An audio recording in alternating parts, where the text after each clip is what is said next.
Bueno, mientras se van sumando los que faltan, así no se nos estira tanto más la clase, eh, me gustaría repasar, pero seguramente lo vamos a poder terminar en la próxima clase, el repaso de todo lo que llegaron a ver con Marcelo. Este personaje no es un personaje de nuestra historia, sino un personaje de nuestro cine. A ver si alguno lo ubica, no sé. Yo creo que lo tienen que sacar, porque aparece a veces en televisión, más allá de si vieron algo o no de este señor de la izquierda. ¿Alguno lo ubica? Sí, pero no me acuerdo el nombre, profe. Siempre habla de política, el kirchnerismo. Claro, Brandoni. Brandoni, exactamente. Ah, está Brandon.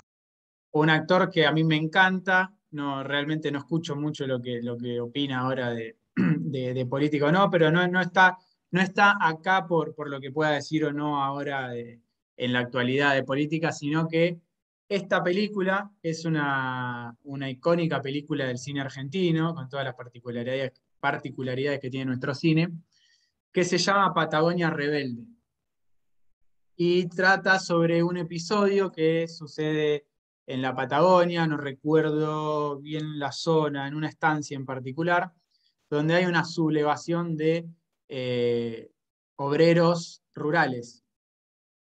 Eh, el personaje que tiene a la derecha es un comunista ruso que tuvo que trotskista, que tuvo que venir al país a querer traer la revolución, porque los comunistas convencidos querían, en esa época, querían hacer la revolución a nivel mundial, ¿no? Cambiar, cambiar la lógica del mundo, ¿no? De un país solamente. Y está buena la película, a mí me gustó, si a alguien le interesa ver, conocer este momento. Esto ocurre en el 20 o el 22 por ahí, bajo la presidencia de Irigoyen, Irigoyen ahí tiene Irigoyen en ese momento, cuando asume la primera presidencia, está como que queda en el medio, porque tiene todas estas presiones de las que hablábamos, ¿no? Todas estas presiones obreras que están reclamando por más derechos, que quieren un montón de cambios, y por el otro lado tiene al sector fuerte, al sector de la élite, que abrió el juego político, dijo, vamos a elegir un presidente, pero tampoco es que se fue, tampoco es que gobernaba el presidente y nomás. Entonces, Irigoyen queda ahí en el medio y termina, al personaje que envía, creo que es uno de los jefes del ejército, que envía a solucionar el problema, termina reprimiendo la huelga. Por eso se la conoce, antes se la conocía como la Patagonia Rebelde, ahora muchas veces se lo puede conocer como la Patagonia Trágica. Eh, Sí, Semana Trágica creo que se decía también. sí, Semana Trágica es acá en Buenos Aires, es un episodio similar que sucede en Buenos Aires. También puede que nos preste a confusión también, o que se le diga Semana Trágica a esa, eh, pero hay una Semana Trágica que es acá en Buenos Aires, que también es una huelga brutalmente reprimida. eh, y está buena la película, eh, porque pinta lo que venía sucediendo previo a la elección de Irigoyen y lo que sucede después, ¿no? Que el tipo es el presidente, pero se encuentra en el medio con presiones de ambos lados, con presiones de los terratenientes de la Patagonia, que son los dueños de las tierras, que tienen conexiones con el ejército, con sectores de la política misma. Eh, y por el otro lado están los obreros que están pidiendo un montón de cosas que Irigoyen considera que debe, eh, cuestiones que considera que debe darles, que debe acceder. Así que me parece una película que, si bien es cine argentino, obviamente, no esperen nada de. eh, no sé si a alguien le gusta el cine argentino, pero tiene sus características, técnicamente no es lo mismo que otro tipo de cine, es lento, eh, pero bueno, está bueno para conocer un tema y me parece que representa bastante bien ese momento y lo que veníamos hablando en la clase. Vamos a otra imagen. Esta se viene ahora dentro de algunos días, hace alusión a algo que pasó dentro de unos días. Más pistas que eso. En el año 45, en Si mal no octubre. recuerdo, es cuando pedían la libertad de Perón, ¿no? Bien. El famoso Día de la Lealtad, como festeja o como conmemora, digamos, el movimiento peronista en toda su amplitud a este momento. ¿Vieron algo con Marcelo? ¿Recuerdan algo de lo que sucede este día? ¿O vos, Alex, que lo pudiste identificar la imagen? Creo que lo habrán tocado los chicos cuando hicimos la exposición. No sé si era para esta materia, me parece que era no, para el cuatrimestre pasado que tuvimos que hacer exposición por años. Alguno lo habrá tocado solamente el tema, no estaría al tanto porque no vi todos los videos. Pero, ¿cuál era la pregunta, profe? Que ya me perdí. No, si conocen más o menos qué sucedió ese día, 17 de octubre, por qué está esa gente ahí, como bien vos dijiste, para pedir la libertad de Perón, pero No creo que algo recuerdo así muy por encima, creo que estaba preso, ¿no? Perón, y creo que No, fueron ahí a pedir la Sí, en la libertad en la noche militar, liberación una cosa así de... me parece. Estaba preso en la isla Martín García, profe, ¿no es así? claro, claro, estaba preso. Sí, recordemos que Perón ingresa al poder desde donde viene, ¿no? De la rama militar, y comienza a ganar Profe, una consulta. terreno. ¿Cómo? No era presidente No, cuando pasó eso, no había sido presidente. Era no, ministro de no, Él guerra, no. ¿no? después lo liberan y ahí sí es Claro, electo, después de la vuelta. perfecto, bien. Sí, lo que sucede es que en este momento se terminan dando cuenta del poder del poder que arrastraba el tipo, del laburo fino que había hecho desde la Secretaría de Trabajo. Eh, Después, respecto al 17 de octubre, hay algunos, también, como en todas las cuestiones, como en todas las interpretaciones que nosotros podemos tener de nuestra historia, tenemos que tener en cuenta que hay diversas interpretaciones. Eh, Nosotros como periodistas no somos historiadores, pero en cierto modo cuando analizamos la realidad, obviamente tenemos nuestras propias interpretaciones, nuestros propios sentimientos, pero tenemos que tratar de abordarlos de la manera más clarificadora posible.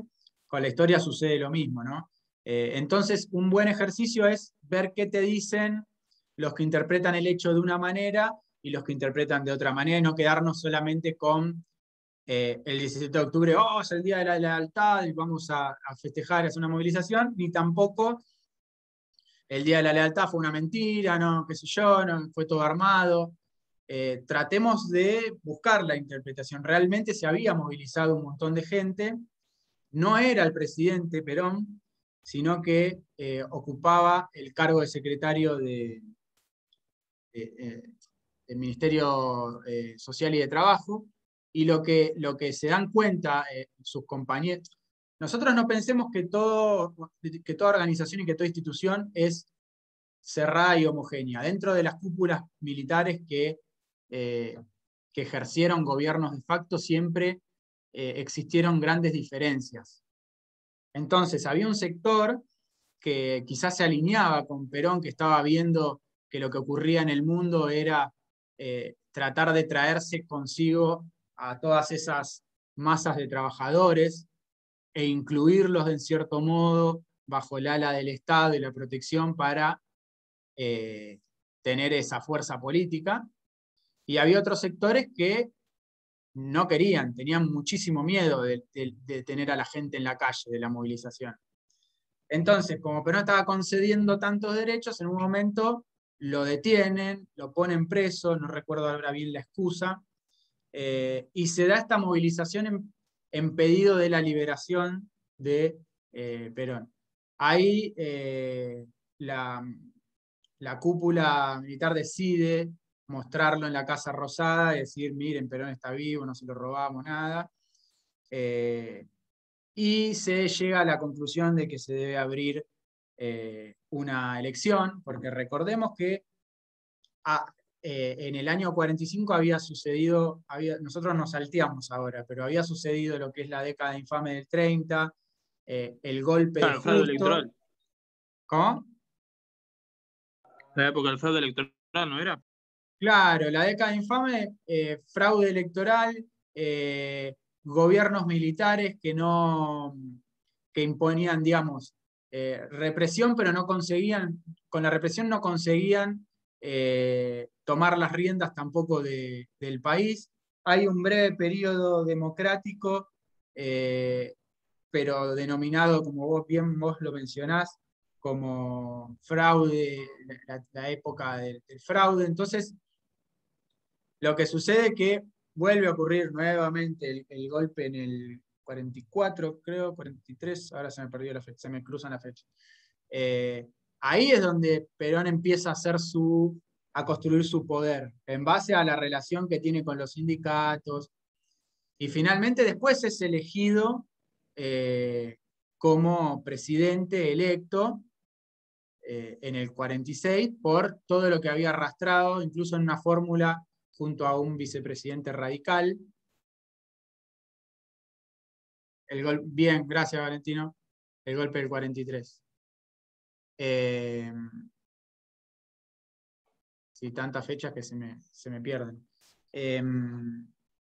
Entonces, este era otro momento que a mí me interesaba para recordar y debatir, tener en cuenta lo que mencionaba, no recuerdo quién habló, que dijo que aclaró el hecho de que Perón no era el presidente, sino que ocupaba un cargo en un gobierno que era de facto, porque era un gobierno que había accedido al poder por un golpe. Y bueno, y de ahí nosotros abrimos el panorama a las interpretaciones que querramos ir dándole a la cuestión, ¿no? No sé si hay alguna otra duda, alguna otra apreciación que quieran mencionar, quedando sin batería. Si alguien me quiere preguntar algo, yo mientras voy a conectar la compu porque se me va a apagar. No, sí, profe, que igual Perón también llega a ser vicepresidente de Farrell, el que era el presidente Edelmiro de facto. Farrell, sí. Sí, Claro. sí, no, a ver, él estaba, por eso es lo que yo le digo, él va haciendo de a poquito un poder dentro de esa misma cúpula, y lo que tenemos que entender es que en todas las cúpulas militares siempre sucedió, no es una cuestión cerrada, como sucede en cualquier gobierno, hay tendencias a ir hacia un lado o a ir hacia el otro. Entonces lo que pasa en ese momento es que lo quieren, digamos, el sector más conservador en lo social, que no quería jugar el juego que estaba jugando Perón, que era de tener a las masas de trabajadores como su principal fuente de fuerza. Ese sector más conservador es el que busca la detención y sacarlo del fuego. Y no, realmente la respuesta, no sé si se la esperaban o no, pero la respuesta termina siendo contundente realmente, ¿no?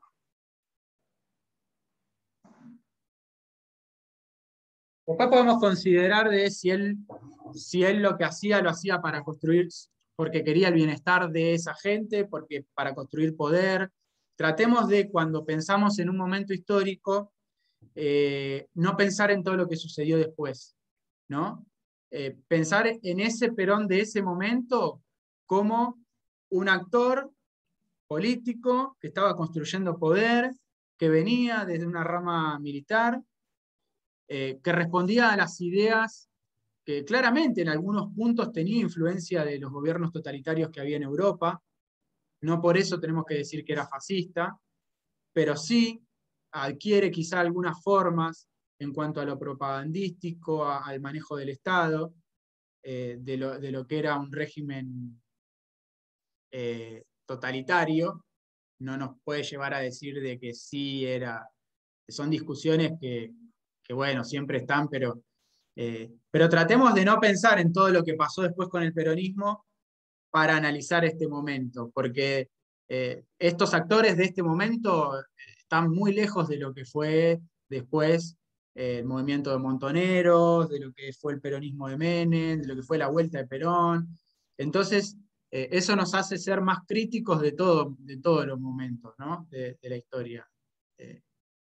a su vez también respecto, bueno, el peronismo es un tema muy escabroso y siempre en la actualidad quizá es uno de los que abre esta famosa grieta en la que estamos, pero tenemos que tener en cuenta de que también, siendo críticos, tenemos que diferenciar que hay una correlación, obviamente sí hay una correlación en el peronismo, pero no fueron todos los peronismos lo mismo.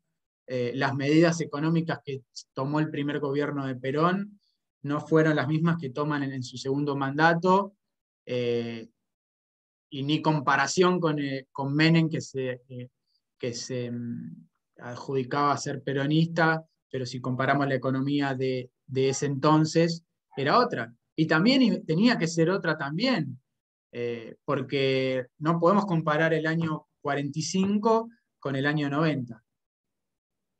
Así que, bueno, no sé si nos fuimos un poco por las ramas. ¿Alguna cosa más para antes de cerrar? La clase que viene vamos a terminar me quedaron 2 imágenes, pero ya se nos fue la hora y no quiero entretenerlos mucho.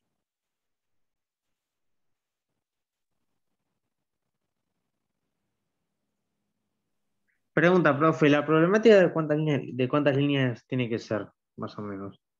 No, es como trajo Diego, por ejemplo, que dijo el problema del tema de salud mental, por ejemplo. Un título trae, decir, mira, a mí me interesa, yo estuve pensando en que una problemática social es lo que está sucediendo con los clubes a nivel social, ¿no? No sé qué. Ahora en el mundo, lo que hablábamos el otro día de la globalización. Quizá tenemos chicos en nuestro conurbano que andan con la remera del Barcelona y son hinchas del Barcelona, por Messi. Pero Messi es el único sentido de pertenencia que tienen ahí en Barcelona. Eso para mí es una problemática. Problemática no quiere decir algo que sí, a ver, que sea algo malo. Problemática es algo que tenemos que analizar, que tenemos que estudiar a ver qué pasa. Así que algo que a ustedes les llame la atención, de que crean que estaría bueno investigar y debatir, eso. ¿Se entiende, Jonathan? Sí, profe. Buenísimo. Igualmente la clase que viene, yo les voy a traer otro tema puntualmente, y los primeros minutos los vamos a dedicar a repasar también la última imagen que me quedó de otro momento también de la historia. Es muy probable, como les decía, que en el examen les tome alguna preguntita sobre algunos de esos episodios para poder reforzar. Me parece buenísimo que tengan una materia en periodismo que trate y que trabaje sobre la historia, porque nos hace ser más críticos y estar más capacitados después al momento de informar. Más allá de que informemos, a ver, ustedes tienen una materia que se llama Historia y Deporte, ¿no? La política y el deporte siempre están muy interconectados. Entonces, si nosotros pensamos solamente en analizar el partido de fútbol sin tener en cuenta lo que hablábamos en la clase pasada, de las inversiones que realizan los países árabes, que ahora compraron un nuevo equipo de la Premier, no sé si están al tanto, eso nos hace va a ser mejores como periodistas, ¿no? Vamos a estar más informados, vamos a ser más críticos. Así que, bueno, eso. No los entretengo más. Claro, Newcastle. Ahora las urracas se van a ir para arriba, seguramente. Así que bueno. Quieren a Kane ahora. ¿A quién? Harry Kane. Y bueno, si no les va a faltar dinero para tentarlo, así que aparte es una compra directa, creo que es un príncipe árabe directamente el que lo compra, así que les va a sobrar para armar el equipo que quieren. Sí, encima tienen tanta plata que quieren comprar el Inter también ahora. El Inter también.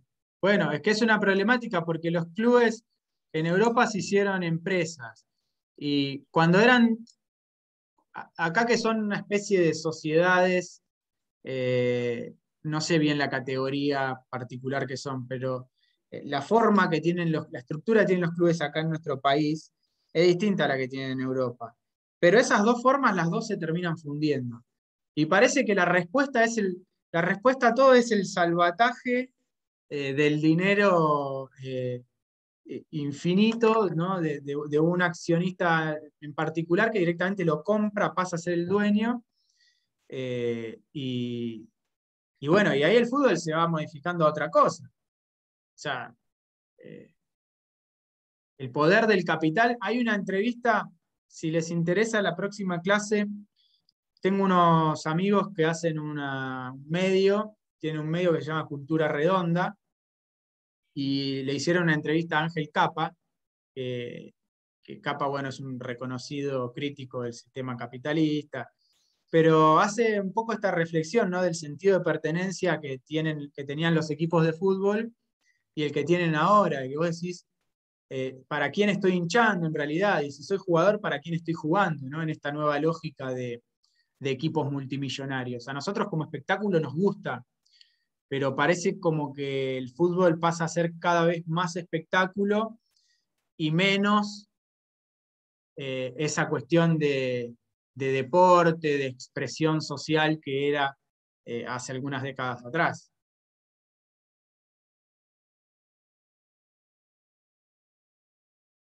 Y bueno, es que pronto, sí, pronto va a pasar a pelear.